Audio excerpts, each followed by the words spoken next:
Story 1.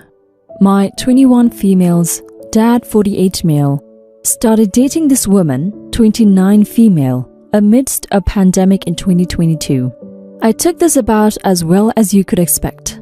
I admit I wasn't mature about it all, and it caused our relationship to be strained. I think my stepmom is a poor choice. Age, unemployment, gold digger vibes, etc. Naturally, she and I never had a good relationship. I've mostly just stayed clear of her when I visit.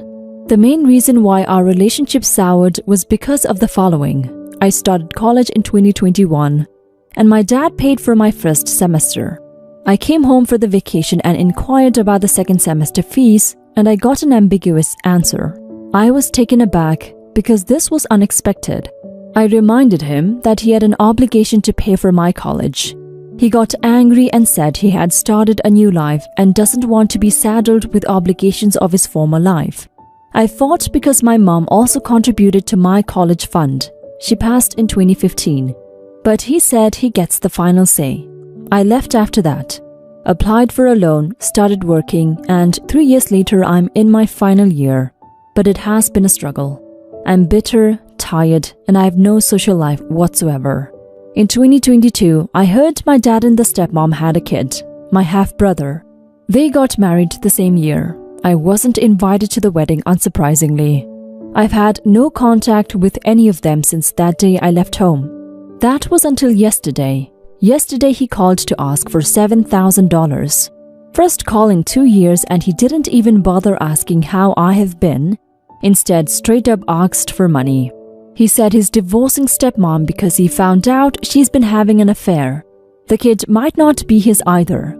He said she wants to take half his stuff in the divorce plus is asking for a lot in alimony. I was like, okay, so what? He said he needs money to hire this famous attorney because he doesn't want to lose. I told him he's out of his mind. He wouldn't even pay for my college but wants my money. I'm living paycheck to paycheck and barely scraping by. I reminded him of this, and then he said I must have the scholarship money. I told him I didn't get the scholarship money and hung up. I feel so awful and so completely alone in this world. I lost my mom and it feels like I've lost my dad too, though he's physically still here. Any thoughts? Update. My uncle called, dad's younger brother. They're not close. He agrees with me that my dad has lost his mind. Turns out my dad asked money from him too and let it slip that he asked money from me. My uncle tore him to pieces. Anyways, the good news is that my uncle says he can send me $500 a month till I graduate so I can quit one of my jobs. I nearly cried with happiness. He's divorced and child-free. He and I never had a close relationship because dad wasn't close to him, but now he's interested in renewing his relationship with his only niece. I'm feeling hopeful for the first time in a long time. Your uncle is right, OP. Your dad has lost his mind, and this is not the first time he has. He first lost his mind when he decided to not be involved in your life anymore, because he has a new family now, and he would like to focus on his new family. When he decided to not use the college fund that he and your mom saved up for your college anymore, but to do God knows what, he had lost his mind then too. Your father is just getting his karma, and I hope he enjoys it. I'm sorry things are like this with your father, but don't expect anything more from him. Focus on yourself, and I hope things work out with your uncle. Story 2. I, 34 male, used to be in a relationship with Sarah, 35 female. We met in middle school, dated on and off in high school, and even talked about marriage in college. This all came to an end when I caught her cheating with my roommate and we broke up. It was really hard, but it got worse when I found out that she was pregnant. Immediately I sought her out and to confront the possibility of her baby being mine, and Sarah avoided me while sending her friends and new boyfriend Adam, guy she cheated with, after me to stop harassing her. I reached out to her mom explicitly stating that I only wished to know if there was a chance that I was the father, and after enough persistence, Sarah contacted me directly, called me pathetic, that I wasn't the father, and if I continued, she would call the police. Being a broke 19-year-old, I took her at her word and washed my hands of the situation and transferred to another college and moved on with my life. Eventually, I met my fiancée Miranda, 29 female, and we've been very happy together. Before the pandemic, we were supposed to get married, but understandably that got pushed back. Now that restrictions are loosening up, we're moving forward with the plans but have drastically cut down on the number of invites to abide by the venue safety policy. After completing the list and sending out the invitations, I was recently contacted by Kevin, 15 male, claiming to be my son. Obviously, I didn't take him at his word and asked who his mom was, and he said Sarah. I told him that before he was born, his mom assured me that I wasn't the father, and asked him why he thought I was.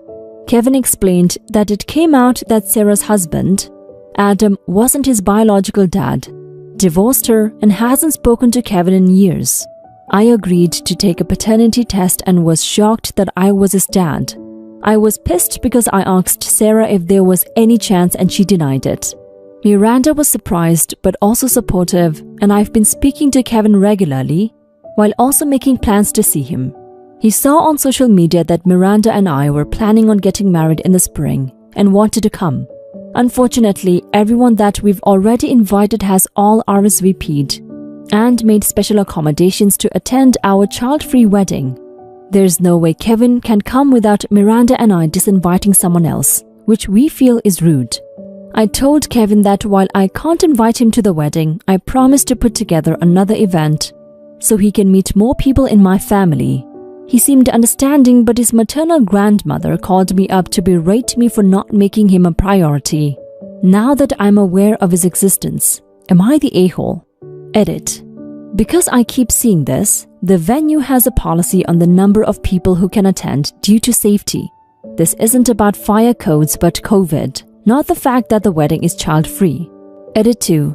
Thank you to those suggesting that we explain the situation to our guests to see if anyone would be kind enough to allow Kevin to come instead. I will talk to Miranda about this, but also reach out to Kevin directly since, so far, only his grandmother is giving me a flag for not inviting him. Not the a-hole OP.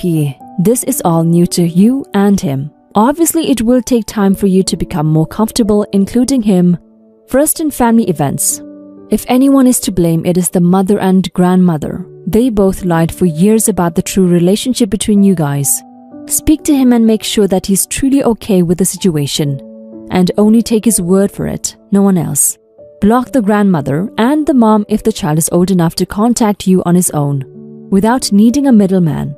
Best of luck with this new development. Now for some comments. Not the a-hole. I would think a wedding would be a terrible event to try to talk and meet such an important person for the first time. Your time will be occupied by formalities, business, and family and guests, pulling you in 1,000 directions at once. Follow through on planning a far less high-stakes event for him to meet you and other family. His grandmother had the chance to be honest early on in the child's life. She can kindly F off and has no say. She chose to stay out of it then, and she can stay out of it now. I would try to see if there was a way you can squeeze him into the wedding. He would be the obvious exception to the no children policy and no one would care. You're not an a-hole and you're clearly trying to start a relationship with him. Weddings are for close family and friends, and it could be hard to include him since you just met him. You're not an a-hole, OP. You were lied to and the lie continued for 15 years. Aided and abetted by your ex, and most probably her crazy grandmother. A wedding is probably not the best time or place to meet him face to face. You'll be distracted, lots of people around, and you never know how your family will react to him. Please don't set him up to be fodder for the gossip. Meet him one-on-one after the wedding. Spend time getting to know him and vice versa. This is not a relationship that needs an audience.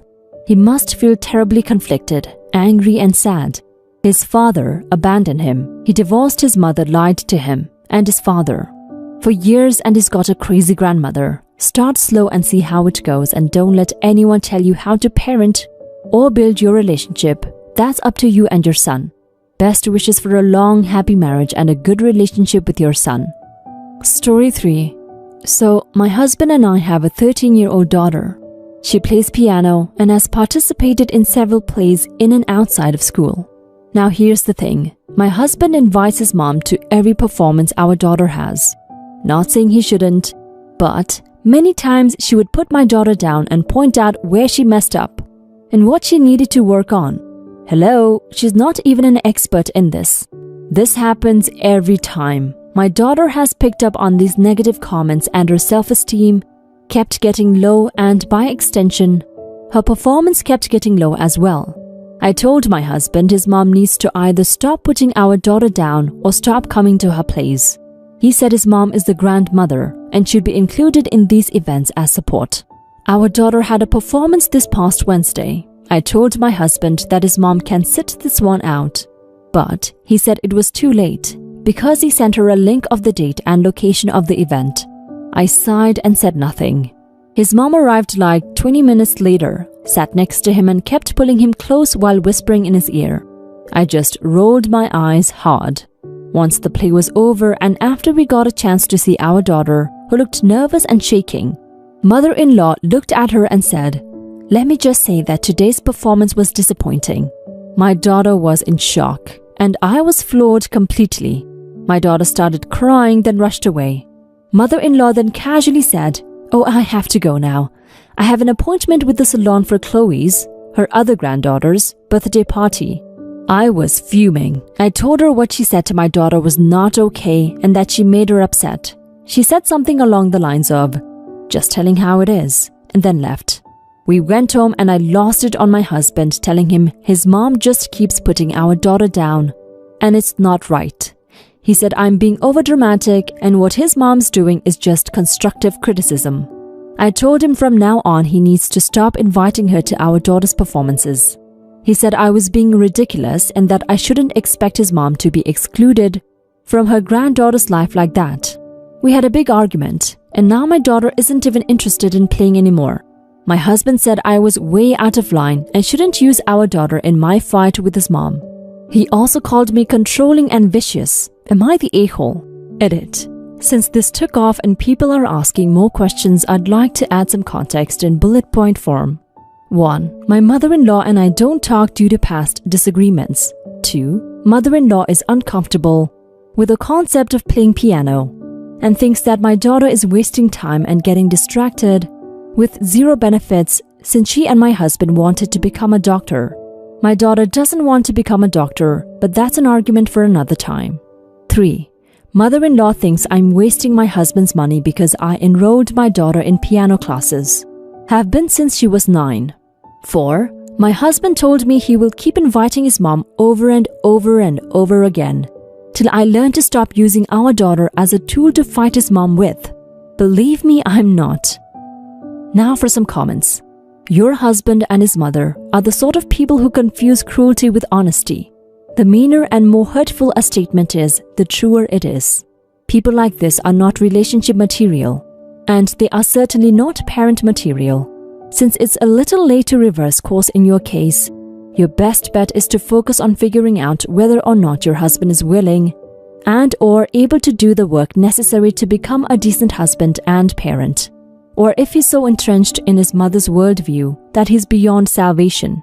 Please take your daughter to therapy now and really work on her self-esteem. She won't want to do anything including doing well in school if this continues. She may believe that she isn't good at doing anything, including scholastics. Your daughter should be allowed to live her own dreams, not those of husband and mother-in-law. They both need to be on an information diet. Your husband is unbelievable and a terrible parent. Tell your husband he needs to take parenting classes and go to therapy. There is no help for mother-in-law. Remove your husband from receiving the information on your daughter's activities. He is the same as his mother. He doesn't see anything wrong because that was how he was raised. And I'm willing to bet her other granddaughter she was going to see is the daughter of your husband's golden child sibling. Next time your husband does anything, put a dish in the sink, go into the bathroom, get out of the car, tell him each time he's doing it wrong and a disappointment. But honestly, I would refuse to be in a marriage where my husband thinks nothing of how his daughter is treated. I would not want my daughter around that. And at 13, your kid is able to voice who she wants to be around, not the a-hole.